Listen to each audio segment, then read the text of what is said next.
Olá, esse aqui é mais um vídeo do nosso curso, né? Construindo uma API com Adonis.js. E agora que a gente tem a nossa aplicação inicializada, né? O nosso boilerplate inicializado, a gente já pode começar a construir coisas em cima disso. Então, como eu tinha mencionado no vídeo anterior, o nosso foco agora vai ser criar um gerenciamento de usuários, que é um CRUD de usuários. E para isso a gente precisa entender qual é o padrão de arquitetura e de organização de lógica que esse framework aqui usa. E a gente está falando do MVC. Você certamente já deve ter lido o MVC em algum lugar da internet. E MVC significa, né, Model View Controller, que é um padrão de arquitetura, de sistemas web principalmente, que determina essa separação em três camadas a princípio. Tá? Existem outros padrões que estendem essas três camadas para mais, e é o caso do Adonis, ele possibilita isso. Mas em resumo, a gente vai ter o controller, que é responsável por receber a requisição que está vindo de fora, né? Eu acesso aqui essa URL, então ele bate no controller. O controller acessa a model, que é basicamente uma camada de banco de dados, então ele vai pegar informações que estão salvas do banco de dados, inserir informações do banco de dados e vai retornar para o usuário, inserindo isso dentro da view, que é basicamente um retorno. Então esse Hello World aqui é a nossa view da API, né? Como a API normalmente retorna só objetos e texto, a view vai acabar sendo basicamente texto. Tá? Então, se a gente estivesse falando de uma aplicação renderizada no servidor, a view seria um HTML, o CSS, tudo prontinho. Mas nesse caso aqui, como é uma API, ela vai retornar basicamente texto e o front-end que vai ter responsabilidade de desenhar na tela, o que quer que seja. Tá? Então, para que a gente comece construindo isso, e vocês vão entender bem durante a construção mais sobre o MVC e o que cada coisa faz, então, para que a gente consiga começar a construir, a gente vai precisar entender a lógica básica do Adonis, tá? Como eu tinha mostrado no vídeo anterior, a gente entra na aplicação, o usuário entra na aplicação pela rota. Então, aqui no Adonis, no projeto inicializado, ele já tem essa rotinha, né, já escrita aqui, que ele diz que caso alguém acesse a rota raiz da aplicação, ele vai retornar isso aqui. Então, o que é a rota raiz? Essa primeira, né? Só o endereço do sistema, sem nada digitado depois. Né? Eu poderia colocar barra hello aqui, mas aí já seria outra rota. Então, essa rota inicial vai me retornar isso. Então, a partir disso, eu consigo compreender que qualquer coisa que eu colocar aqui, é, eu vou estar instruindo a aplicação a fazer algo quando alguém acessar esse endereço. Então, se eu trocar a rota aqui para hello e mandar, ao invés de retornar esse objeto ali, ele me retornar o Word e salvar, lembrando que quando você salva, dá Ctrl S, o próprio Adonis ele já reinicia o servidor para você. Então, não tem necessidade de reiniciar para aplicar as atualizações. Então, se eu atualizar aqui, naturalmente, como eu renomeei aquela rota, ele não encontra mais ela aqui, então eu vou precisar escrever o novo nome que eu coloquei. E ele me retorna o Word. Então, já entendi como que eu manipulo os endereços, que é a principal parte da aplicação, né? Para que o usuário consiga acessar ela. Agora, eu vou começar a escrever o código aqui. Nada impede que eu comece a escrever o código da aplicação toda aqui dentro, né? Falando o que ele vai fazer, os condicionais, criar usuário, etc. Só que ficaria super bagunçado e nem você conseguiria entender sua aplicação depois de um tempo, quanto mais outras pessoas. Então, por isso que o Adonis separa isso em camadas, não só o Adonis, né? Essa arquitetura MVC separa em camadas, assim como outros padrões de arquitetura também fazem, para justamente organizar o código, tá? Então, o próximo passo, a camada seguinte à rota, seria o controller. Como eu falei anteriormente, o controller recebe a requisição e trata ela para que, né, o sistema faça as mágicas ali e retorne o que o usuário precisa ver. Então, se eu vier aqui na documentação do Adonis e na seção Controllers, que fica aqui dentro do nível HTTP, o Adonis vai me falar um pouquinho sobre o que é um controller, vai me ensinar, tá vendo, a apontar uma rota para um controller, vai me falar em qual pasta estão os controllers e como que o Adonis entende onde eles estão e localiza, etc. Mas eu vou direto para esse comando aqui. Então, lembra que eu falei que o Adonis já dá a estrutura prontinha para a gente. E até nisso ele auxilia, né? Ele dá um comando que você executa ele e ele já cria partes da aplicação para você com os nomes que você quiser. Então, eu vou pegar esse comando aqui para criar o nosso primeiro controller. O que a gente quer gerenciar? Usuários. Então, eu vou criar um controller de usuários. Eu vou copiar o comando dele, tá? Que é esse aqui e vou colocar depois o nome do controller que eu quero. Aqui no exemplo, ele usa o nome post, que ele quer criar um controle de post, mas eu não quero um controle de post, eu quero um controle de usuários. E aí eu vou executar esse comando. Eu poderia só dar Enter e executar, Porém, lembra que a gente quer uma API que tenha várias ações. Eu quero poder visualizar um usuário, editar um usuário, criar um usuário, excluir um usuário, enfim, ou várias ações com o usuário. Então, o Adonis ele dá um atalho para a gente que ajuda bastante com isso. Não sei se vai dar para enxergar, mas nessa imagem aqui tem essa flagzinha resource que eu posso trocar por -R na criação. Eu vou fazer aqui para que vocês entendam o que acontece quando eu fizer isso. Então, eu vou usar essa flag aqui, é o mesmo comando, e vou dar Enter. Repara que ele já criou o controller para mim, disse onde ele criou. E quando eu entro aqui, repare que ele já traz todas essas ações possíveis que eu posso realizar com o usuário. Se eu não tivesse usado aquela flag, ele retornaria um arquivo assim para mim, vazio. Eu poderia criar manualmente, mas se existe essa flag que agiliza o nosso trabalho, não tem por que a gente não usar ela, né? Então aqui ele já me dá um método index, que seguindo o padrão, né, REST e o padrão do próprio Adonis, é um método que vai ser responsável por listar os usuários, como a gente está no controle de usuários. O método store vai ser responsável por armazenar um usuário. O método show vai ser responsável por exibir um usuário. O método update por atualizar esse usuário no banco e o destroy por excluir. Eu não falei sobre esse edit e create porque a gente não vai usar ele. Como a gente está criando uma API aqui, o sistema não vai precisar exibir uma tela para editar o formulário, porque quem vai fazer isso é o front, né? A parte do front-end que a gente não vai desenvolver nesse curso, mas que é a parte que vai ficar responsável por exibir o formulário bonitinho para a pessoa preencher, e o front-end vai enviar direto para o método store. Então, a gente não vai passar pelo método create aqui na API. Então, eu posso excluir ele, né? Assim como edit, eu não vou precisar exibir uma tela de editar para o usuário, porque a API já vai receber os dados desse usuário só para salvar no banco através do método update. Então, removi, salvei, e eu já tenho um controller criado. A próxima etapa é a gente criar um model. Então, lembra? MVC, Model View Controller. A gente já tem um controller, agora a gente vai criar um model. O model é responsável por interagir com o banco de dados. Então, imagina que a gente vai criar uma tabela no nosso banco de dados. Você pode imaginar uma tabela em Excel aí, e o nome dessa tabela vai ser usuários. E vai ter várias colunas. Vai ter o ID do usuário, que é o identificador único, vai ter o nome dele, vai ter a senha, vai ter o e-mail.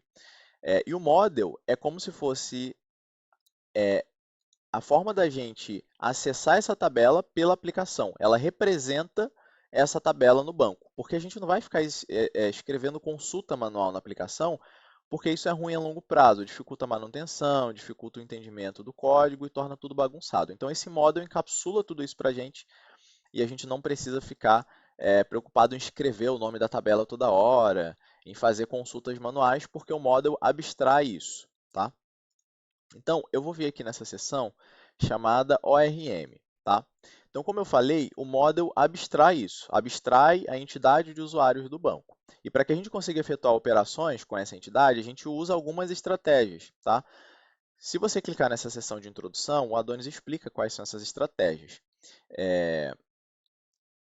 Aqui a gente usa o Active Record Pattern. Se você ler aqui, ele vai explicar exatamente o que é, mas é basicamente um padrão através do qual a gente consegue efetuar operações com essas entidades do banco de dados. Então, essa é uma das estratégias possíveis que a gente pode usar para consultar uma entidade no banco de dados, para excluir, para editar e para criar.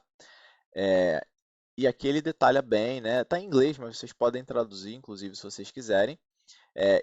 E aí o Adonis faz isso, ele usa essa estratégia através da biblioteca chamada Lucid, que é uma extensãozinha do Adonis, que é usada para que a gente consiga interagir com o banco de dados através desses modelos, desses módulos.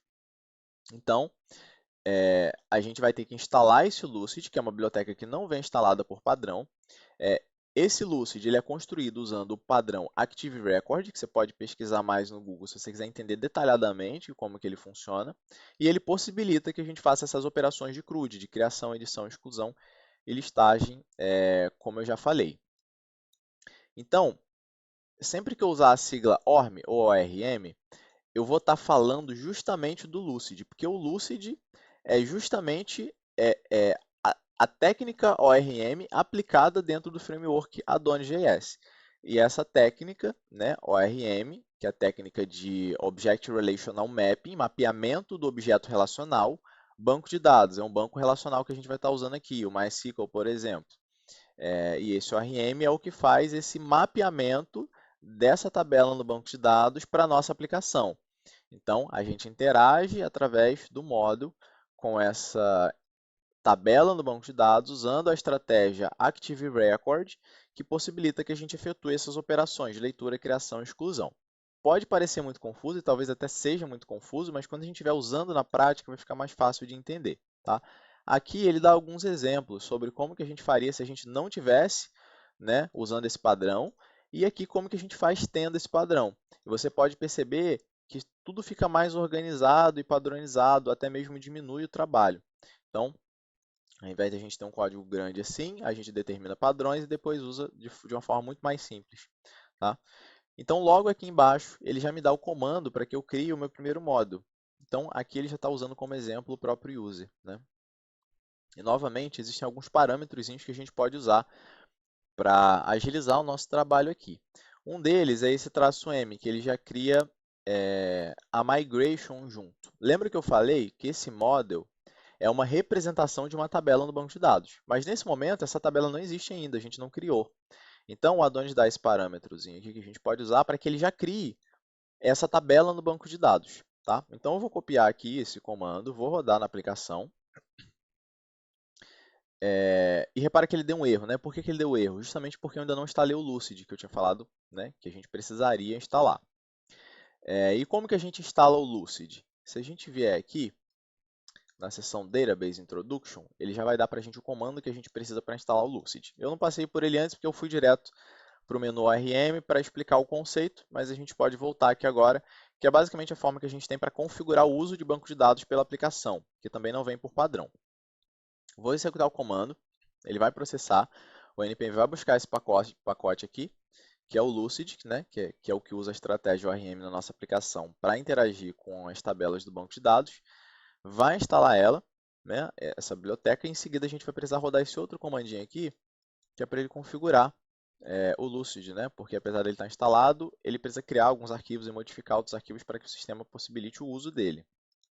Ele está processando aqui, e aqui nessa página você consegue ver tudo detalhado, quais são todas as opções do Lucid, quais são as variáveis que ele usa para rodar, enfim. A documentação do Adonis é bem extensa, então por isso que eu não vou passar tanto por ela, porque senão a gente ficaria aqui dias e dias. Eu vou focar nos pontos centrais e a gente vai expandindo a partir daí. Ele instalou aqui e em seguida eu vou rodar o comando de configuração do Lucid. Esse comando é um comando que você roda e o próprio framework toma conta de configurar tudo, desde que você dê as opções para ele. Então, o primeiro questionamento que ele me fez aqui já é qual o banco de dados que eu quero usar. Eu poderia usar o MySQL, tá? O MySQL, como alguns pronunciam.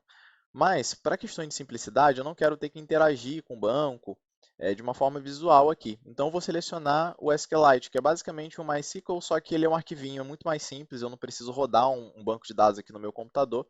Ele cria um arquivo na pasta e a gente interage com ele como se a gente estivesse interagindo com o MySQL, usando a linguagem SQL mesmo.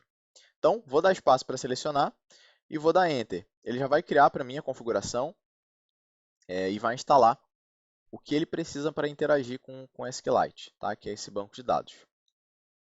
Está finalizando aqui, e a gente já consegue até ver alguns arquivos que ele criou, que é esse database dentro de config, e tem uma pasta temp, enfim, e atualizou aqui a nosso arquivo de variáveis de ambiente para colocar aqui que a gente está usando o SQLite na conexão com o banco de dados.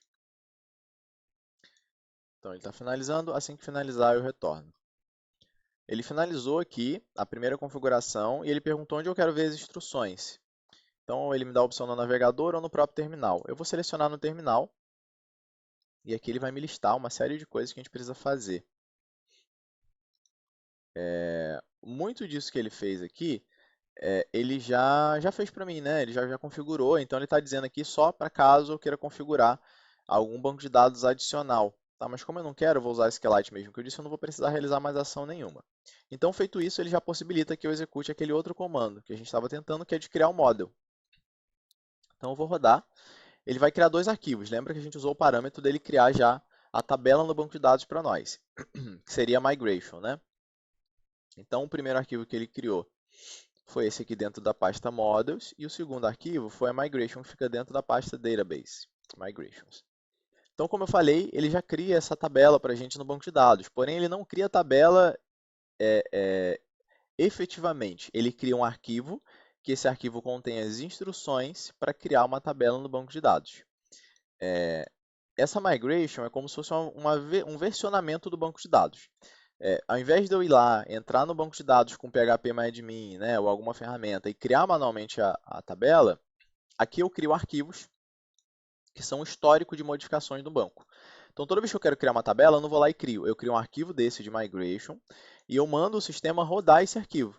E esse arquivo tem as instruções que criam essa tabela no banco. Então, você quer criar uma tabela nova, vai surgir um arquivo desse, você vai dizer quais colunas você quer que ele tenha. Então, vou usar, por exemplo, aqui ID, username e password, que seria a tabela de usuários que a gente quer ter. E quando eu executar o comando da Adonis que roda essas migrations, ele vai criar uma tabela usando essas configurações que eu disse aqui. Tá? Então o conceito é bem simples. Isso aqui existe para que você consiga trabalhar com outras pessoas no mesmo projeto e todo mundo tenha a mesma versão do banco e tenha o histórico do que exatamente foi feito e para que você consiga desfazer algo, já que o sistema vai ter o histórico disso e ele tem as instruções de como fazer e de como desfazer. Nesse caso aqui, como a gente está criando uma tabela, o contrário disso é deletar a tabela. Então, a gente consegue sempre dar rollback e voltar atrás. Então, criou o model e criou a tabela. Então, aqui na tabela, a gente já pode começar a configurar alguns campos que a gente vai ter para esse usuário. Então, num primeiro momento, eu vou criar aqui o campo name, o campo e-mail e o campo password, tá? Nome, e-mail e senha, além do ID, que é o que a gente vai precisar, e desses dois campos aqui, que é a data de criação e atualização desse registro no banco de dados. Então, a princípio, esses três são a única coisa que a gente vai precisar para gerenciar um usuário no banco. Você pode adicionar quaisquer outras coisas que você queira aqui, mas para quesito de exemplo, esses três campos bastam. Então, criei esses três campos. O que eu faço em seguida? Eu vou rodar a migration, vou mandar o sistema executar e criar de fato essa tabela. Como que eu faço isso? Eu vou vir aqui na seção Schema Migration, que ele tem um comando para você criar só a migration. A nossa foi criada automaticamente, com aquela flagzinha, mas você pode criar manualmente. E aqui embaixo ele vai listando e te dá o comando também para executar essa migration. Quando eu rodar, ele vai pegar essas instruções e vai executar, criando uma tabela de users no banco de dados. Tá? Então, agora a gente tem uma tabela que existe no banco de dados. Aqui ele te dá o comando para fazer esse rollback, como eu tinha te falado, e outros comandos, né, para resetar e tudo mais. Você deve ter visto que eu só dupliquei essa primeira linha e editei alguns textos aqui para criar a coluna do jeito que eu quero. E as instruções sobre como criar uma coluna nova, como criar uma coluna do tipo string, como criar uma coluna do tipo número e tudo mais, você vai achar aqui nessa página. Então, o Schema Migration ele vai te dar as instruções de como criar, como alterar, como renomear, como fazer tudo, e vai te dar também esses tipos de dados que você pode usar, né, as possibilidades. O Adonis ele é construído baseado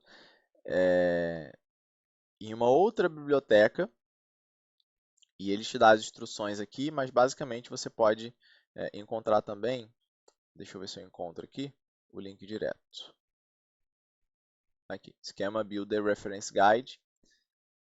Você clica aqui e ele vai dar toda a guia para você de como fazer essas operações aqui.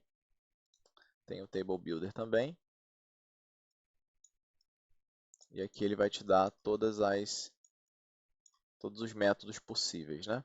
Você pode ir enrolando aqui e você vai ver tudo que você pode fazer lá, tá? Então, para ser simples, a gente não vai introduzir muito nesse quesito. Então, a gente já tem o nosso modelo, que é o que vai ser responsável por interagir com a nossa tabela, e a gente já colocou as colunas na tabela e mandou ele rodar essa migration, então ela já existe no banco de dados. Agora, o que a gente precisa é voltar aqui no nosso model. Eu vou voltar aqui na documentação e vou vir aqui na seção de model novamente, que é aqui dentro do ORM. Então, aqui ele deu as instruções de como criar, e agora a gente precisa garantir que todas as colunas que existem no banco de dados o model conhece, porque por enquanto ele só conhece a coluna ID, created@, e updated@. Então, essas outras colunas que a gente adicionou, ele não sabe da existência, então ele não consegue interagir. Aqui, nessa seção, ele me ensina como definir essas colunas. Então, eu vou só copiar do exemplo para ser mais rápido e vou colar aqui. dentro do módulo. Então, aqui eu estou dizendo para o módulo que existem duas colunas a mais no nosso banco de dados que ele precisa conhecer, que é o e-mail e o password. Só que a gente adicionou mais uma, que seria o name. Então, eu vou só duplicar essa declaração aqui, colocando o name. Então, agora o meu módulo já sabe exatamente o que existe aqui na tabela. Aqui tem mais instruções, se você quiser se aprofundar, mas em resumo, para o nosso tutorial, a gente só vai precisar disso.